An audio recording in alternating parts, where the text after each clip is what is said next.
Well, greetings to you. Well, I'm sorry we have to come to you through a video here, but yeah, this has really proven to be a real January.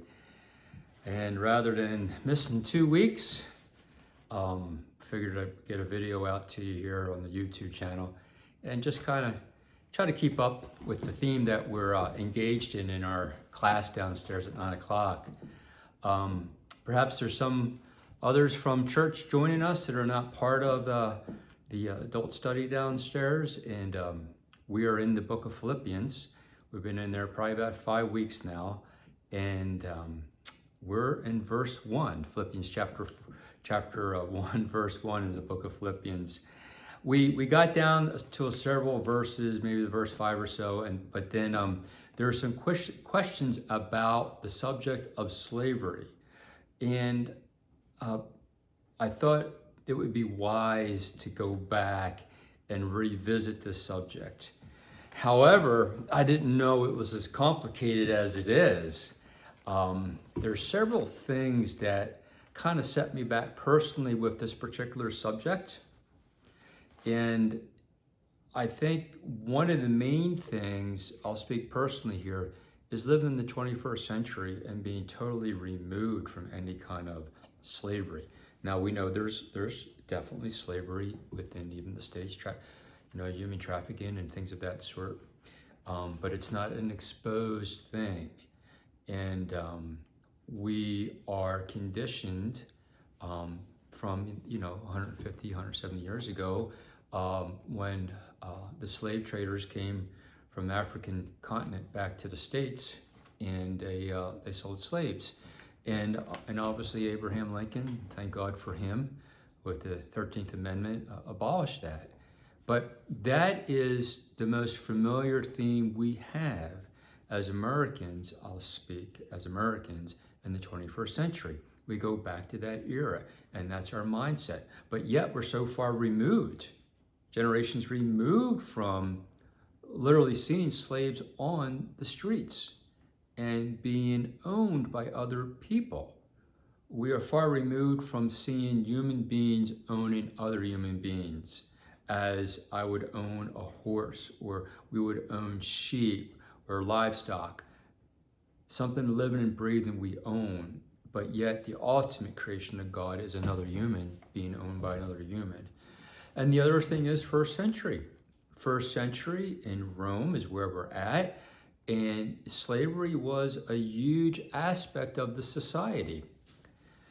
We're going to look at some scripture references here in Exodus 21 and Leviticus 25, and we're going to compare them a little bit, but try to get a little idea of the subject of slavery, because Paul opens up the book of Philippians, okay?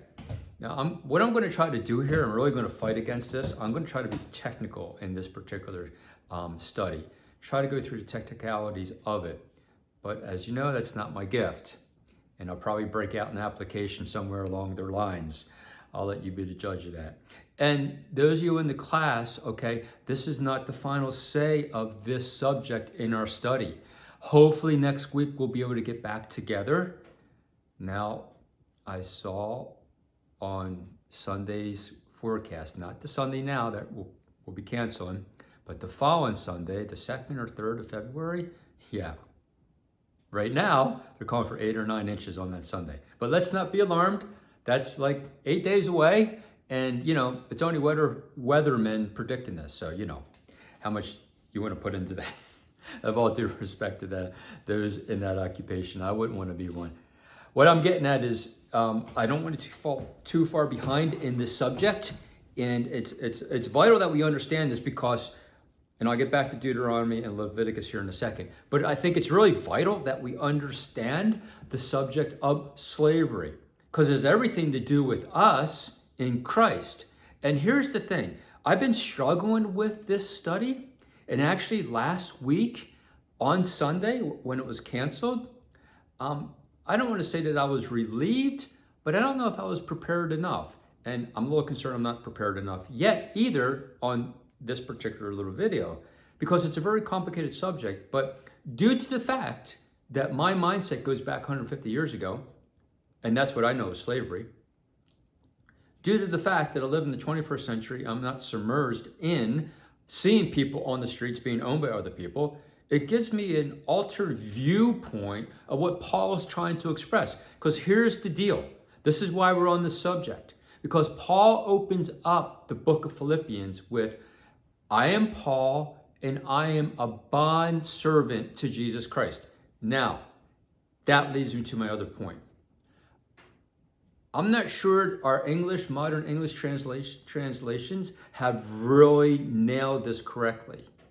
Because we read mostly in the scriptures, other than slaves in Egypt and slaves of this sort and slaves of that sort, but when we read through the scripture that I'm a bond servant, or that well done, thy good and faithful servant, when we see Christ in the eternity, I'm not sure the English translations really have done a good job with this.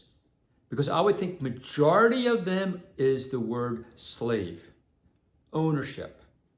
And Paul opens up Philippians chapter 1, verse 1, and he expresses his bond, it says in the New English translations, bond servant of Jesus Christ. Let me give you an examples here. I wrote them all down. Okay? So I want to revisit the term servant, slave, bond servant, bond slave.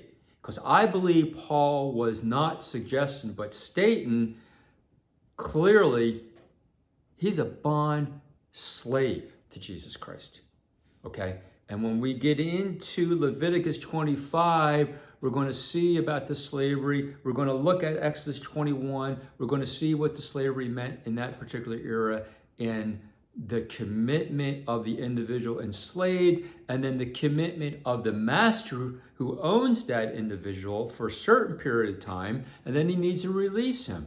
We're going to look at some differences between Exodus and Leviticus, and some people say they contradict each other, but they don't contradict each other. It's two different themes: personal, individual, and national. Okay, we'll get into that if time permits. But listen to the references here in 4 different English translations.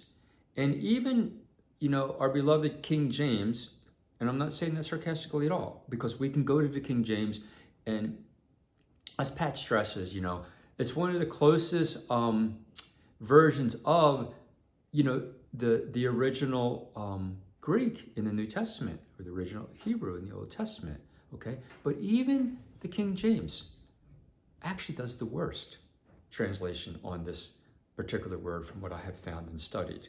Okay, King James says this in the opening statements. The servants, this is Philippians chapter 1, verse 1. Paul stating here.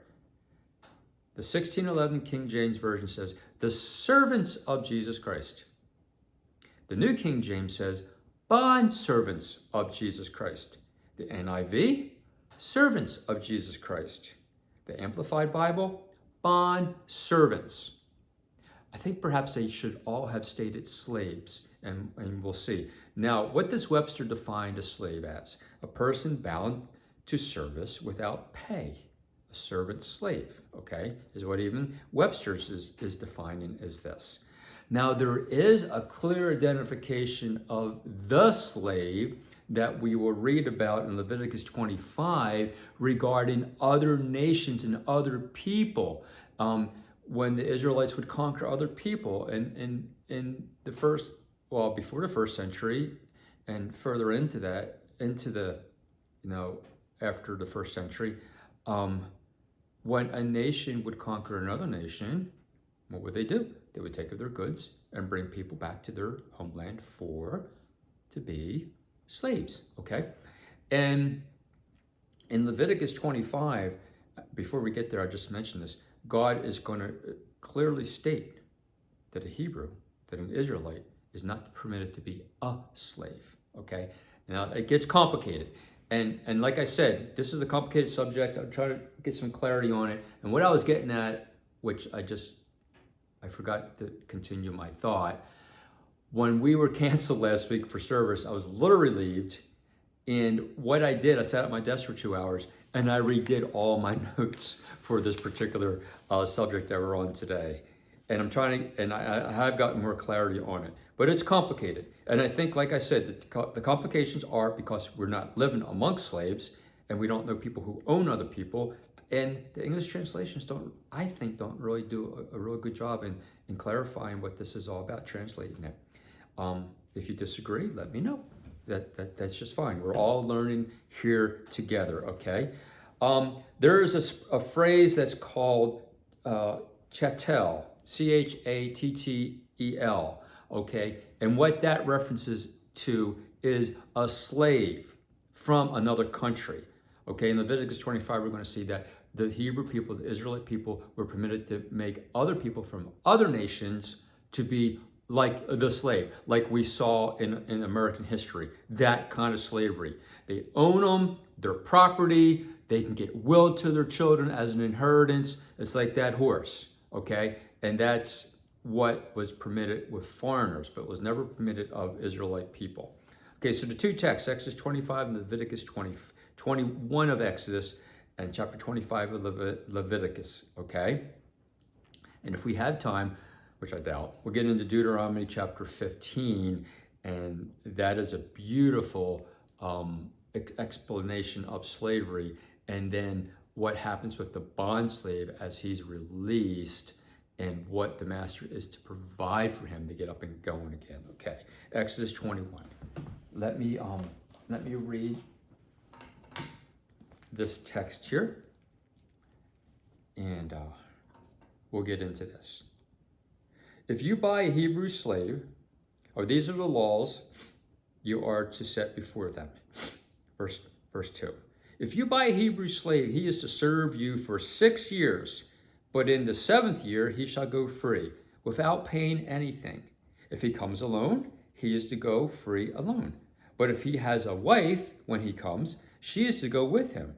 If his master gives him a wife, and she bears sons and daughters,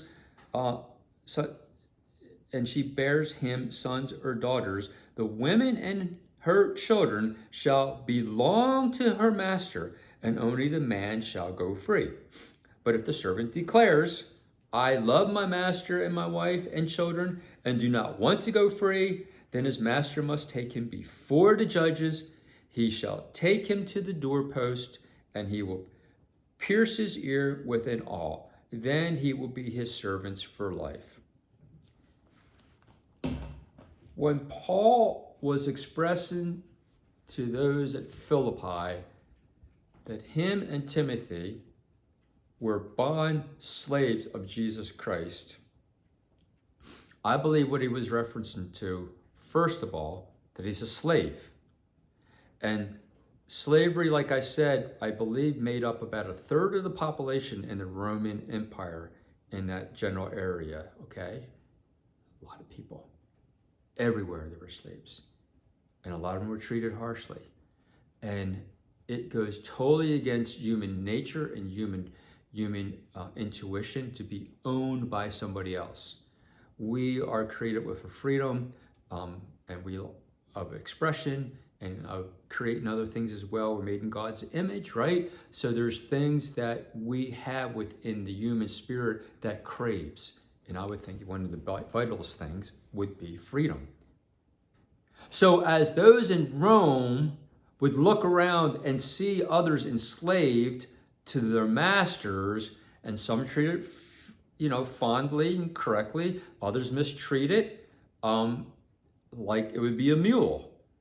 Not that all people would, treat their animals in horrific ways either. It depends on the individual, If you're not, if you don't take care of your horse well, I don't want to, how do I say this? I've mentioned this many times, to be a good horseman, you're not just going to be a good horseman.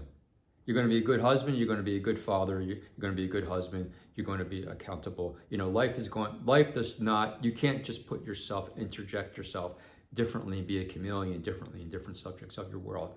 The character of you as an individual is altered in Jesus Christ, as we emphasize many times, and you are that person in all manners of your life. So there are those that were around in the first century that obviously treated their slaves incorrectly. And the Roman people saw this and observed this. So for Paul to go and express to the church of Philippi, as he's in chains in a prison in Rome, that I am a bond slave to Jesus Christ, is a bold statement. He is proclaiming ownership by somebody else. He is proclaiming that he is not doing his own personal will, but that of his master. He is proclaiming that he has surrendered to his own will and to the will of the Father. And the list goes on and on and on. When you are a slave, your life is not your own. And for us living in the United States, for us with the freedoms that we have, it is so hard to get our head wrapped around this. Paul is proclaiming, I'm a bond slave to Jesus Christ. Now, listen how it sounds. Why would Paul say I'm a bond servant to Jesus Christ? A servant is not owned. A servant is employed. A servant serves and goes home. A servant is regarded as an employee. From what I'm getting from this text, from what I'm studying with this word slave versus servant, it's night and day. That's why I'm suggesting, and you can correct me if I'm wrong, if you think I'm wrong. I don't think the English translations do a very good job with this. Because when Paul proclaims in Romans chapter 1, I believe as well, and Philippians chapter 1, that I am a bond slave to Jesus Christ, it makes all the difference in the world other than him expressing to his audience, I'm a bond servant. Two totally different dynamics. And we know Paul through his writing and what he has shared with us and how he has expressed through the epistles, the prison epistles, the general epistles, the Pauline epistles. We know he's totally sold out to Jesus Christ. We know that he has put his life to the side and surrendered wholly and solely to Jesus Christ, unlike probably anybody that we know here within our circles of our evangelical circles. I know a lot of good, beautiful, godly men, but I don't know if I ever met anybody like a Paul, I mean, the devotion and putting his own world aside makes all the sense for this opening verse to state that he is a bond slave to Jesus Christ. Okay, you following along here? Exodus 21. Okay, yeah, I broke out into a little bit of a application there. Yes, that's what I'm going to do. Let's try to get into some technical things here as well. Exodus 21. Now, this is basically talking about the individual and a short-term servant, slavement to their master, okay? Because in Exodus 21, it says, if you buy a Hebrew slave, here the master purchases the person, and does he have ownership of them? Well, in this text, perhaps he does, okay? But the master must, there's certain laws that he has to abide by in Leviticus chapter 25, which we're going to get to, okay? But in Exodus, this is just a temporary position, right? We read the first 5 verses here. Let's glance at them again. If you buy a Hebrew servant, he is to serve you for how many years? 6 years, okay? But in the 7th year, he shall go free. Okay, here is another prime example. Paul opens up in verse 1. I am a bond slave to Jesus Christ. Okay, a bond slave here in this particular text in Exodus 21 serves his master for 6 years. And then after that 6 years, he is released and he has his freedom. Oh, but he has a choice. If he came with a wife, he can leave with a wife. Doesn't mention anything about children on the first set there. But the second statement is, if he comes alone, he must leave alone. Unless he loves his master, unless he loves his wife, unless he loves his children, he has the choice to stay and become permanently a servant or a slave to his master, okay? He has a choice to make. Now look at the parallel here. What does Paul choose? Paul opens up and identifies in a concrete fashion that I am a bond slave to Jesus Christ. What does a bond slave have? After 6 years here, according to Exodus 21, he has the opportunity to gain his freedom. He has a choice. But if he loves his master, he can stay.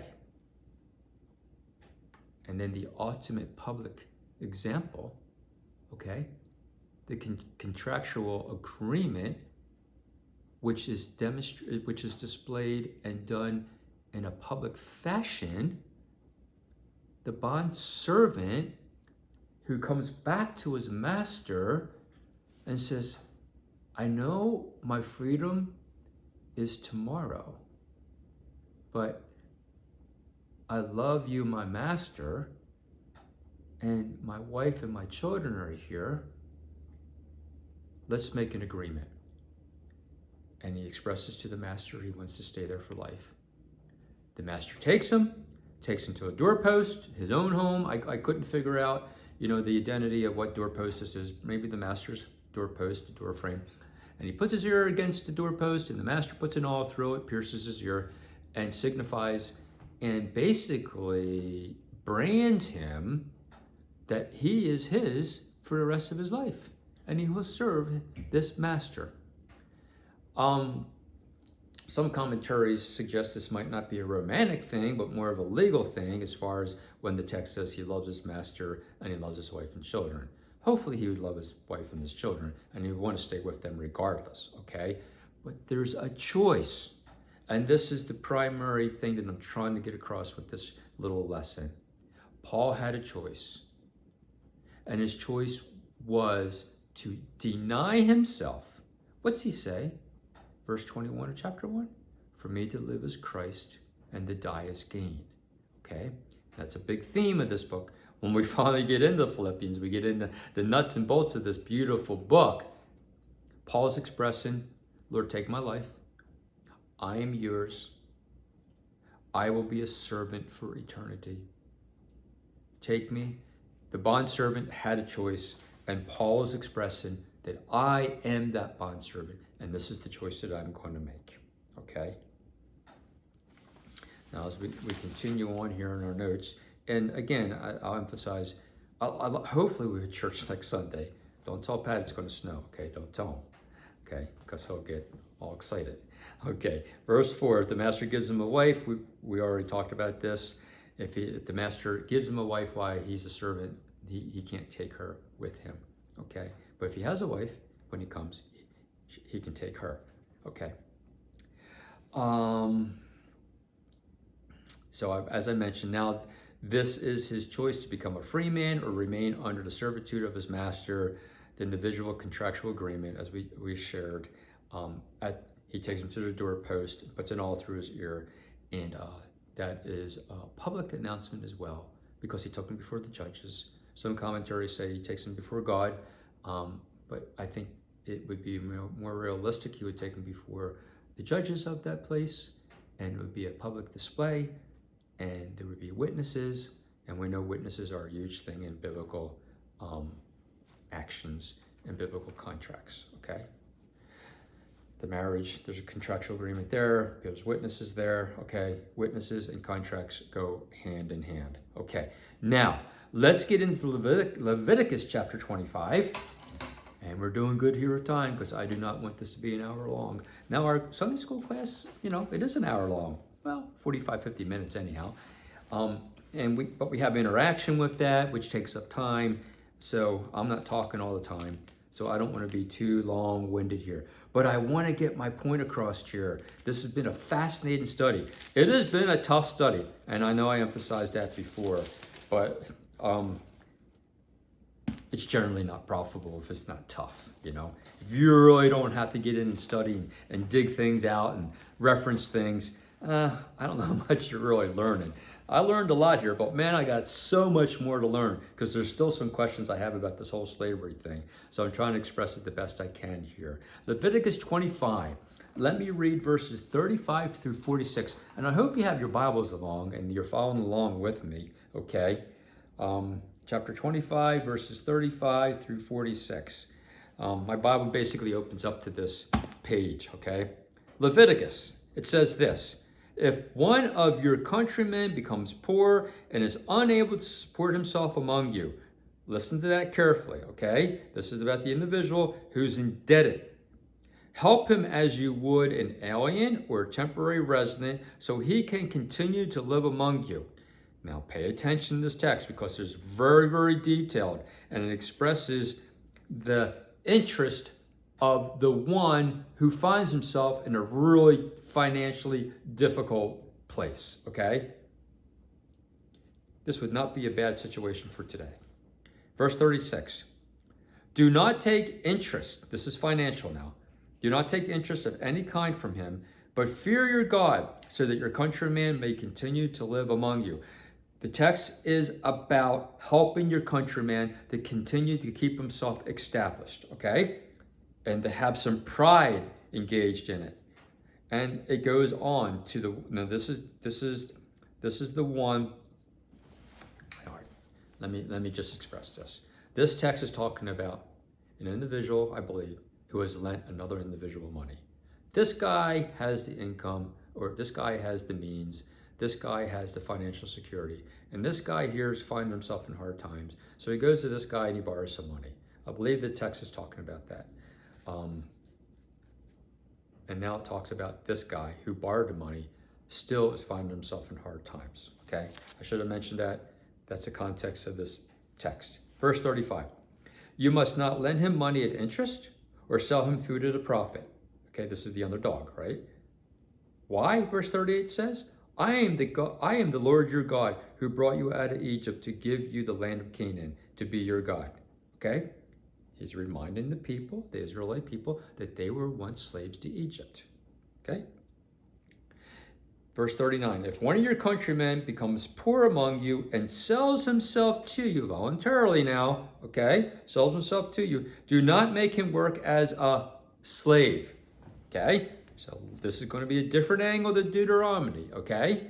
Okay, this is the individual who's coming to another individual for financial assistance and help. But God's going to make something very, very clear here within this language of this chapter. Verse 40. He is to be treated, the individual. Let's go to 39 again. I'm really excited about this. I'm sure you can't tell. Verse 39. If one of your countrymen becomes poor among you and sells himself to you, God says this, do not make him work as a slave. He is to be treated as a hired worker or a temporary resident among you. He is to work for you until the year of Jubilee. It's not the six-year time limit here, okay? This is more of a national thing that the scripture is pointing out to us. Verse 41, then he and his children are to be released at the year of Jubilee. And he will go back to his own clan and to the property of his forefathers. Now, verse 42, Moses says, because the Israelites are my servants who I bought out of Egypt, they must not be sold as slaves. Do not rule over them ruthlessly, but fear your God. Okay. Here's an individual that fell on hard times. Let me see what my notes have to say to refresh my mind. This text first begins with the perspective of helping your fellow Israelite, okay, your countrymen. If he comes on hard times, so much that he cannot support himself, which is he can't repay you for the money that you lent him, help him. Treat him with courtesy and consideration. Okay, my notes here, okay? Like, treat him like a temporary resident without property, okay? Help to sustain him. Do not charge exuberant or any interest at all to this individual. Do not sell your food to him at profit. Now, this is where the situation changes, okay, between the two different texts. If he becomes so poor and sells himself to you, he will come and work without wages. This is how you are to deal with the countryman as a servant. He is to be treated as a hired worker. Do not make him work as a slave. He is to work with you until the year of Jubilee. Now, at the Jubilee, he is to be released from his services and take his family men with him. Okay, so little different dynamic here. Not necessarily talking about the bondservant. That was what we were talking about before. But I still wanted to emphasize this point of slavery and servants, even in the context of this particular chapter, book of Leviticus, because it gives us a little different angle, okay? Our first part of our lesson here was about the bondservant and how Paul proclaimed him to be one, and how he had a choice and he chose Jesus Christ. This particular situation here in Leviticus is talking about an individual who has borrowed money from another individual, and he's so indebted to him, and in that he's still in hard times and he still can't repay him, so he becomes his servant until the year of Jubilee. Now, Jubilee is every 50 years, okay? So if he comes and sells himself, if Jubilee was just 2 years ago, and he sells himself now, he has to work 48 years until he's released. Unlike the other passage we saw in Exodus, which was 6 years. That's an individual situation. This is more of a national situation. Two different things though. Here, this individual is selling himself to the master to pay his debt, okay?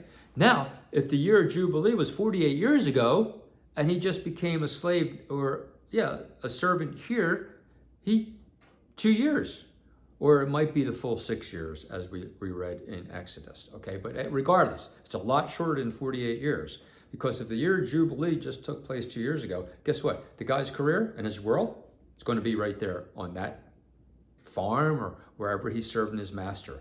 And him and his family are going to be in servitude to this particular individual. But I find it fascinating that here in this text, God is not permitting them to become slaves. Now, this is fascinating. God is talking to this group of people who are financially successful and who have lent money to others, and the other individuals have gone on default and they can't pay him back. Now he comes to him and voluntarily indebts himself to this person, to the individual who's financially successful. And he becomes his servant. 50 years, 40 years, depends when the year of Jubilee hits according to when he went to work with his master. He's to be treated like an employee. He's not to be treated ruthlessly. And he's not to be called a slave. Why? Because God will emphasize here in verse 42. This is what God emphasizes in verse 42. Because the Israelites are my slaves. Now, it says servants here, but let's eradicate that word servant. Let's put slave in here. Okay, this is why it gets confusing. Because the Israelites are my slaves, who I brought out of Egypt. They must not be sold as slaves. Okay, they're enslaved to God. So they can't be purchased. They already been redeemed, and they are owned by who? By Yahweh. They already have an owner. You cannot take ownership of this human being. They are mine. And God's jealous of his own. Okay? So they would be treated differently. Not as a slave, but as an employee who will work for this individual for maybe the rest of his days, depending on the year of Jubilee came into place. But he's working without pay. Oh, he's getting housing and he's getting his food and his provisions, but he has no money of his own because he's indebted to this individual, but he's not a slave. Now, briefly and carefully, let's just look at who can become a slave. And some people take issue with this. And some people say Scripture supports slavery. I'm not going to argue one way or the other about this. But those that the Israelite people can take slaves and can own his property and can will to their children are these. Verse 47 of this chapter 25 of Leviticus. It says this: if an alien or temporary resident among you becomes rich, and one of your countrymen become poor and sells himself. Oh, where am I at here? Hold on, let me get my notes here. Verse 44. Oh, sorry, okay, wrong text. Let's back up, go up a couple verses. Verse 44. Where are the Israelite people to get slaves from? As I opened up this little study, remember, conquer. You conquer a country, you're at war, you conquer a country, okay? You bring their goods back, and you bring their people back, okay? That's who becomes slaves. Verse 44, Your male and female slaves are to come. Okay, they got the word slave there, so they're nailing it correctly here. Your male and female slaves are to come from the nations around you. From them you may buy slaves. You may also buy some of the temporary residents living among you, and the members of their clans born in your country, and they will become your property. These are not Jewish people. These are not Israelite people. These are people from foreign nations. Perhaps you have conquered, or perhaps they have come into your country to dwell with you. There were many, and they have children. They could have sold them as slaves to the Hebrew people. You can will them to your children as an inherited property. Check that out, okay? You have slaves that are 30 years younger than you. Well, they're still going to be alive when you're gone. You can will them as an inheritance, part of your estate. These are people outside of the Hebrew nationality, the Hebrew nation, okay? These can become slaves, okay? But you must not rule over your fellow Israelites ruthlessly, or you cannot make them slaves altogether. Okay, two different dynamics with slavery. Just a recap. Like I said, I'm not sure that the modern translations have used this word slave, translated it correctly, because here's the deal. Here's the conclusion of my notes here.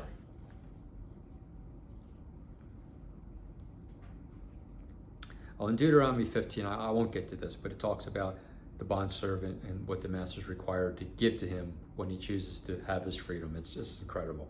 Maybe we'll get to that next week. Okay. Paul is expressing himself as a bond slave. Why? Because there is an allegiance to Christ. He renounces other masters. He has one master. He gives himself totally to Jesus Christ. That's a slave. Never to leave him, he's beholden to the Christ. Okay? So that's the reality of it. And then, what do? We need to make a parallel here. As Paul made allegiance to Jesus Christ, where's our attitude and our perspective? Okay, this is the slave act. This is what I'm getting at as far as being a bond slave to Jesus Christ. Once Jesus Christ died on the cross, he shed his blood, he rose from the grave, he has redeemed mankind. Now there's a faith that's required to accept the salvation, and once that salvation is accepted through the faith that the Spirit of God gives the individual, we can become that bond slave, because we do have a choice. God's not going to hold us against anything we want to do. Oh, we're going to reap the consequences if it isn't in a godly fashion or if it's of the world. But we need to give ourselves as allegiance to Jesus Christ, as Paul did. We need to renounce other masters, right? Okay? There's a lot of things we can worship. You know, as the missionaries always say, you're not worshiping little wooden statues and things like that. Well, man alive, there's a lot of other things in the States that we can worship. Is there not? Have we given ourselves totally to Christ? Paul did. He makes a bold, clear statement of that. He's given himself to Jesus Christ. And did Paul ever leave him? No. And it is my trust and my hope that you never leave your master either. Consider yourselves a slave to Jesus Christ. I believe that is the biblical definition, okay? So when we come home to Jesus Christ, behold thy good and faithful slave, okay? Not servant. It's a totally different position from what I can see in the Word of God. We are enslaved to Jesus Christ. And I just read it the other day. I couldn't figure out where it was in Proverbs. We're a slave to something. Okay, we're never totally a free man. We're a slave to the world, or we're a slave to Jesus Christ. That's just the reality of it, living in this world that we live in. Who do you want to be enslaved to? You want to be enslaved to darkness? You want to be enslaved to light, to Jesus Christ, and dwell with him in that beautiful, beautiful place as he walks with you, and as the old song says, I mentioned a couple weeks ago, and he talks with you, and he tells us that we're not alone. He's my master. He's my owner. I am indebted to him, okay? He paid my debt, okay? I'm enslaved to him. I am a bond servant to Jesus Christ. I have a choice to forsake him. Think about that. Yeah, choice is always there. I choose to follow Jesus Christ. I choose to give up my rights. I choose to give up my will. I choose to give up my freedom. But in doing so, as I mentioned so many times, what do we gain? We gain a beautiful freedom. Okay, I'm breaking out and preaching here, and this is our Sunday school class. But I hope that makes a little sense to you and puts things together in a better perspective, and we can move forward. Let's talk about this next week as well. Okay, so until then, should I say enjoy the weather? I'm not sure if we want to enjoy the weather. I put my plow on my tractor the other day, and I only do that when there's some serious snow coming. Oh, the snow. Okay, we're getting a true January here. It's all good. It's all good. The snow is a beautiful thing. It sits on the earth, it percolates down through the ground. It just floods out our aquifers, and we need water to live. So let's give thanks and praise to God for the precipitation we're going to get. Even though it hinders us, even though it's inconvenient, even though it's expensive, but God knows what's best. Okay, until next week, have a wonderful week. I failed to mention, I invite you here into my living room. This fire here is where I study next to this wood stove so much, and God has revealed so many things and illuminated his word to me. It's just been amazing. So I just wanted to share a little of this with you today as well. So have a wonderful week. Bye for now.